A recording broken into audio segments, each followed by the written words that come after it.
And hello, fabulous AP students. This is your favorite teacher, Mr. Jacobson. I am excited to be with you today. Today, we're going to talk about internal and external challenges to state power, 1450 to 1750. This is Unit 4 of the AP World History curriculum. Let us begin. Okay, so we have people who are resisting power. These are um, people who are kind of being compelled by Western Europe to sort of conform to their authority and their power. One big one is Portugal. As we talked about earlier, Portugal, they're the ones that start mapping out the west coast of Africa with Prince Henry's School of Navigation. As a result, they started building relationships and ties and commerce with African tribes and chiefs, and eventually they found their way around the southern tip of Africa and opened up the Indian Ocean to sea travel and sea trade. So a lot of interesting things going on. Since the Portuguese were the first to do that, they got first crack at all the new trade that was going on in the Indian Ocean before the other people in Western Europe could really get a chance to do that. So um, there's going to be consequences of that, of course. And so one of those consequences is there's going to be a ruler by the name of Nzinga. And she was the ruler of a place called Ndongo, which is in present-day Angola, which is on the west coast of Africa. And the Portuguese made contact over there, and there's a lot of slave trading and raiding happening in that region, and it's perpetuated very much by the Portuguese influence that's going on. So to stop the raiding and to sort of ally herself to save her people, she tried to ally herself with the Portuguese. And so she even got baptized a Christian to secure that alliance. The Portuguese were big in Christianity and spreading that. So she did that on a token of good faith. Um, but eventually it just sort of broke down anyway. And so what she decided to do was she fled her and took her people to a place called Matamba, and it was there where she tried to offer any slaves from Ndongo who run away to Matamba their freedom. She even allied with the Dutch because the Dutch were kind of sworn enemies of the Portuguese.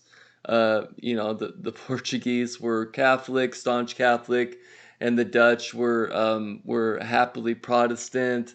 The Portuguese controlled the spice trade in the Indian Ocean forever, and the Dutch want to control, and they will eventually control. But of course, they had to. Anyway, so the Dutch and the Portuguese are very much like have a similar rivalry like England and Spain does, but not on as large of a scale. So anyway, Nzinga refuses to cave in. This is her legacy, guys. She refuses to cave into the political pressure, which many chiefs caved into because of the power of Western Europe. She would not allow people to take her people and enslave them. She had to withstand great trials. But in the end, she created a kingdom that was somewhat a safe haven for Africans. She deserves praise. She deserves admiration. She is a brave individual, and she is one that needs to be spoken of more in history.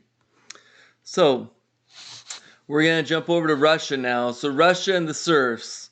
Uh, as European serfdom decreased, so in Western Europe, we see how the manor system and the feudal system sort of fall apart. And with the feudal system falling apart, so does serfdom. So in Western Europe, serfdom sort of falls apart with, the Black Plague, and then them bargaining for higher wages and more rights, and eventually it just sort of falls apart as people start moving more towards commercial cities.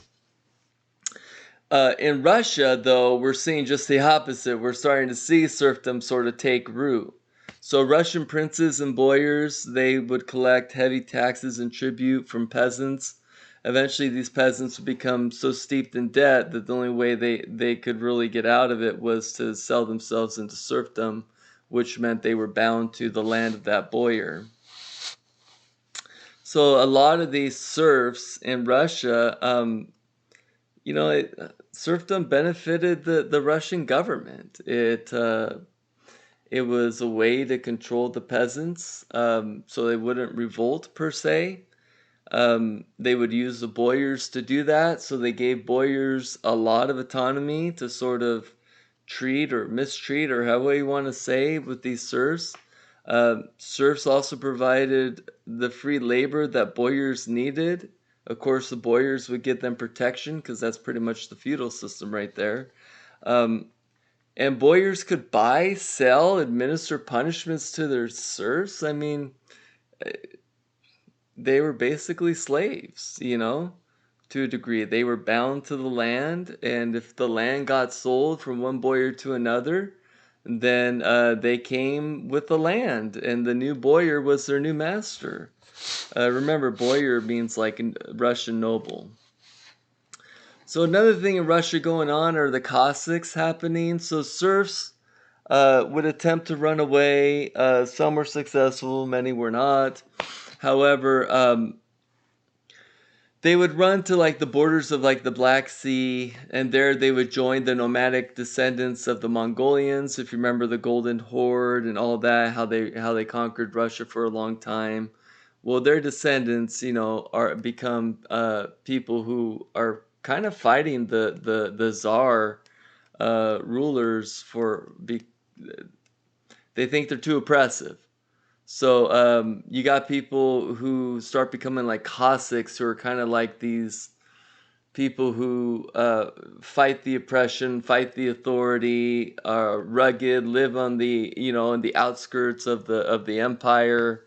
Um, they're fierce warriors, and they even are hired mercenaries at times. In fact, one of the ways in which Ivan the Fourth expands Russia during his expansion eastward is he tells boyars that, hey, you're in charge of expanding, and the boyars would just pay the Cossacks to expand their territory. And anyway, so Cossacks, I mean, these are tough people, some of the toughest that Russia has to offer. And they're going to be the ones that are going to be the expansion of Russia. They're going to be the ones that's going to cause Siberia to come under Russian empire control. But there's going to be a love-hate relationship between the Cossacks and the rulers of Russia. So we'll even have peasant revolts. Okay, Yemelyan Pugachev, he led a rebellion against Catherine the Great in 1774 for favoring the boyars with more power over the serfs. So Catherine the Great's going to say, you know what? I'm going to give more power to the boyars because they keep me relevant and they support my authority, and the serfs are just little tiny peon people. And that's going to piss Pugachev off, and it's going to piss a lot of people off who fall within the Cossack, the serfs, the people who are kind of getting looked down upon and constantly oppressed. So rebellion's going to consist of Cossacks, discontented peasants, and people from different ethnic groups. At one point, they controlled the area from the Volga River to the Ural Mountains. Pugachev was executed Pugachev was pretty sly. He'd he'd sneak behind lines. He'd tell people he's this person or that person. Uh, he he was very, very sly, but eventually it's going to come to an end. Pugachev, his rebellion is going to cause Catherine to give once again more power to the boyars to prevent these revolts, and with power comes more more freedom to oppress. And so it's not going to be a good thing in Russia. There's going to feel a lot of oppression, and Russia is just sort of brewing for an eventual um, revolution, which will happen hundreds of years from now, but it's coming. Um, Anyway, this led to more oppression for the peasants in Russia. So Maratha Empire is going to emerge. The Maratha is a Hindu warrior group who will continue to fight the Mughals. Towards the end, the Mughals will start becoming oppressive. Almost every empire starts becoming oppressive at the end because they're trying to secure their power, and to do that, they go through great lengths to make sure that that happens. But nevertheless, that's where we're at here. Eventually, the Maratha are going to put an end to the Mughal Empire, and they're going to establish their own empire, and that's going to last until 1818. And with the Mughal gone, the Maratha in, and the British becoming more and more influential with the British East India Company and the powerful trade networks that they've acquired, the British will eventually overcome and take over the Maratha Empire and set up their own empire known as British Raj. We're also going to see some revolts in the Americas. One famous one is called the Pueblo Revolt, which took place in 1680 in modern-day New Mexico. The Pueblo and the Apache fought the Spanish colonizer because they're being forced to convert to Christianity. They didn't want to convert.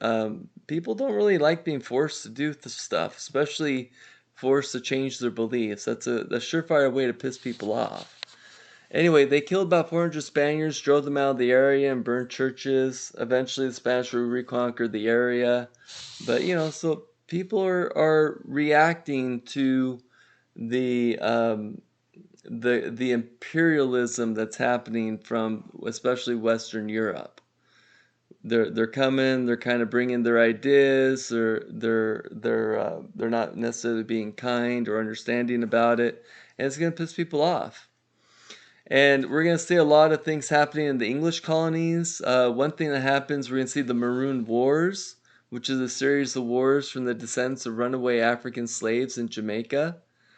So in Jamaica, you had these people who are going to escape their owners, and they're going to kind of form their own settlements, if you will, and they're going to fight the oppression. One of the great leaders of the Maroon Wars is Queen Anne, and she's going to unite the Maroons in Jamaica to fight. And today she's known as a national hero. I think she might even be on their money. I'm not too sure, but I think that's the case. The Gloucester County Rebellion. This is actually in North America, British North America. And we're going to see enslaved Africans and white indentured servants, and they're going to conspire in Georgia to gain their freedoms. And it's not going to happen. It's going to be they're going to conspire, but they're going to be found out and arrested, and many severely punished, if not killed, for that kind of insurrection. So we have Metacom's War, which is also happening. This is kind of known as the first Indian War, if you will. It's a a conflict between the indigenous people of New England and the British colonists with their native allies. You got the Glorious Revolution, also known as the Bloodless Revolution. That's going to happen in England. You have King James of England, who is a staunch Catholic and was against Protestantism.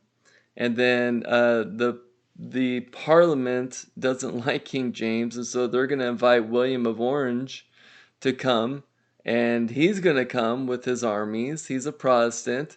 King James is going to get scared. He's going to flee England, and the English throne will go to William of Orange, and he's a Protestant. And from that point on, England will forever be governed by a Protestant. They'll even have laws passed later by Parliament saying that the ruler cannot be a Catholic. So anyway, so we see a lot of reactions going on to this new imperialism happening with the new changes that are occurring between 1450 to 1750. Go ahead and write that one-page summary, and we'll discuss when we get back. Thanks. Bye.